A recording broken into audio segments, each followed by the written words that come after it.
guys, this is Jenny.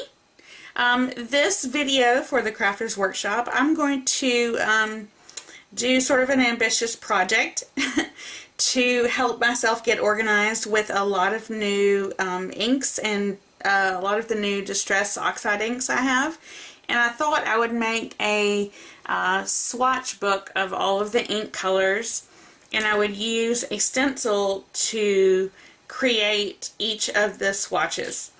I actually started in a completely different direction and then changed my mind a little bit. So my new direction is to use these tags that I cut out with my Silhouette out of just a heavy cardstock, and I'm going to use those. They're just a a pretty basic plain cardstock. And I'm going to use those to stencil each of my Distress ink and then the Distress Oxide ink on either the back side of it or maybe just the next piece of it. I can't decide whether I'm going to back them up like that or just do them together, and then I'll put them all in a ring. I don't have every Distress Oxide for every Distress ink I have, so I'll go ahead and stamp or stencil the Distress inks that I do have, and then if I do get the oxides, I'll add those as I can. I did these first two, and what I thought would be great about using a stencil for it, and especially with these stencil brushes, was that I would be able to do a very light brushing and a light sort of blending at the beginning and then make it darker towards the bottom to show the variance and the color that you can get from each of the inks. And especially with the Oxide inks, because they are a bit more vibrant. Now I haven't oxidized this yet. I'm planning on doing that, but just to show you, and a lot of these are the minis I have, and then the big ones, or I have big ones of the Distress inks, whatever, but this is the just the regular Distress ink and fired brick, and this is the Oxide ink and fire brick. So what I plan to do is to do, each of these for all of the ones I have, and I have a bunch. I mean, they're not even in this shot. I've got, I have a lot. I actually have 57 inks, so that's how many, or maybe a little bit more of these tags that I cut out. So I've gone ahead and pre-cut those out, and I thought I would just show you a little bit of the process of, inking them, and I really plan to use the same stencil through every piece of it, because I want it to look, as similar as possible, but with each different ink, if that makes sense. And the reason I picked this one was because I love it, but it also has, to me, it has a good variation of sort of smaller, pieces of the stencil, thicker pieces of the stencil, and, curves and different things that will take the colors in different ways. So that's kind of why I picked that. I had planned to pick something different that would be sort of an individual piece, like one leaf or something, but I think this is going to be better. I think it's a little bit more dynamic, and I'm going to then be able to put this on just a ring and keep it so I can go through, and look at it without having to look at them. And if you look at the actual inks themselves, which I know it's hard to see, but just the cover piece, you can't tell. I mean, this is tumbled glass, which is one of my favorites. And the tumbled glass Distress ink is so much darker than the tumbled glass Oxide. And I mean, I haven't even gotten to stamp, to stencil it out or to test it yet.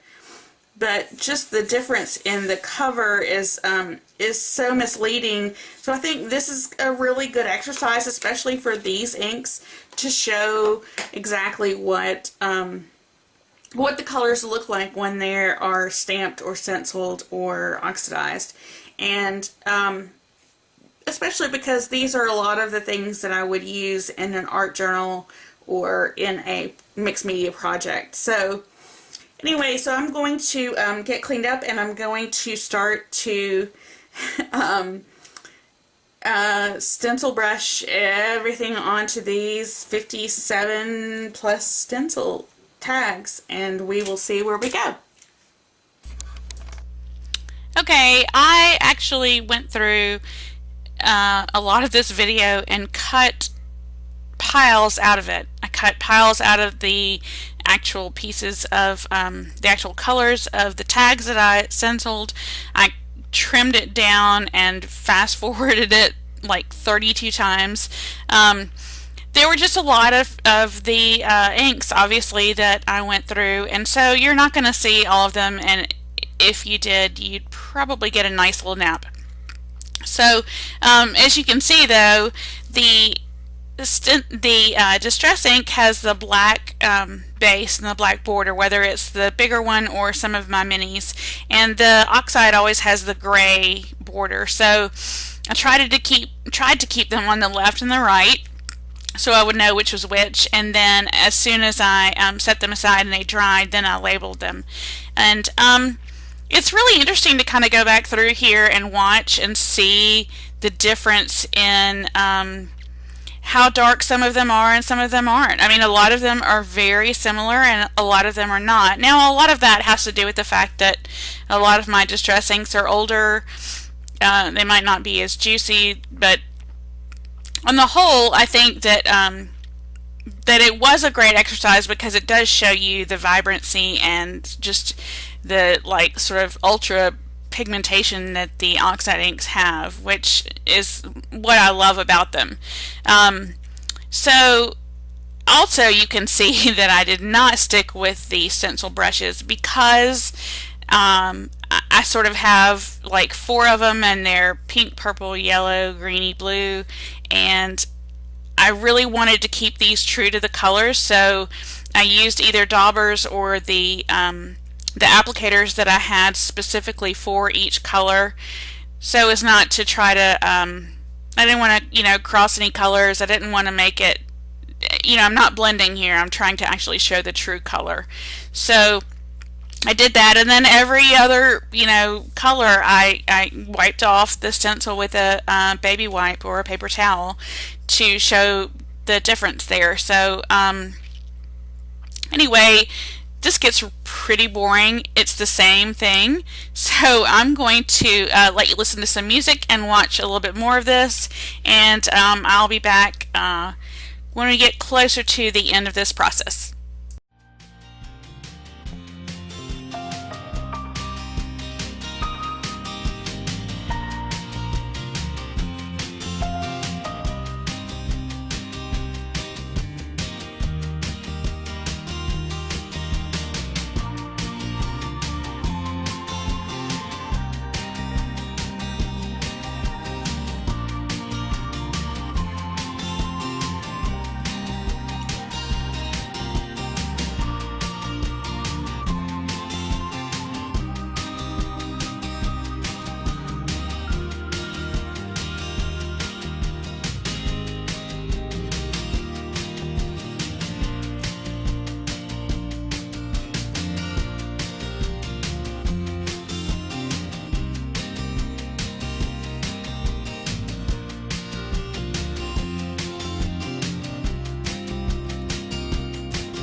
Okay, I'm back here after stenciling all of the tags, and I decided to make a cover tag and a back tag and laminate those to give it a little bit more sturdiness and to keep it from getting too worn from flipping through.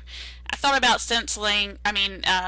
laminating all of the tags, but that would be a little bit excessive. So I did use sort of a rainbow color of Distress inks and this one stencil that's like a sort of distressed polka dot, and so I did them in a line and picked just sort of a rainbow of colors and masked them off just with a little piece of paper as I went down the line using a dauber. And then on the back side I did the same thing, but I reversed it, And then I took those two pieces and I laminated them in my laminator. And they were actually a real tag that had a nice reinforcer at the hole. I put a little label on it for Distress Ink or Oxide, laminated the two of them, trimmed them up, and punched a hole with my crocodile. And then put them on the ring with the rest of the inks. I'm so excited about the way this turned out. I think one of the most positive parts of the journey was as I was letting them dry, there were several colors that were laying next to each other that I never would have picked, like this sort of, you know, a stormy sky and a brown and a pink and things that I think are the reason that you have something like this, so that you can flip through it and you can come to a sort of a color palette and something that you didn't expect. Not necessarily just because it's you know, all of the colors shown, but because it helps you kind of come up with new ideas and make new decisions. So anyway, thanks so much for stopping by. There'll be a complete listing at the end of the video, and make sure you stop by the craftersworkshop.com/blog to check out all of the new stencils and see more inspiring projects. Thanks so much. Bye.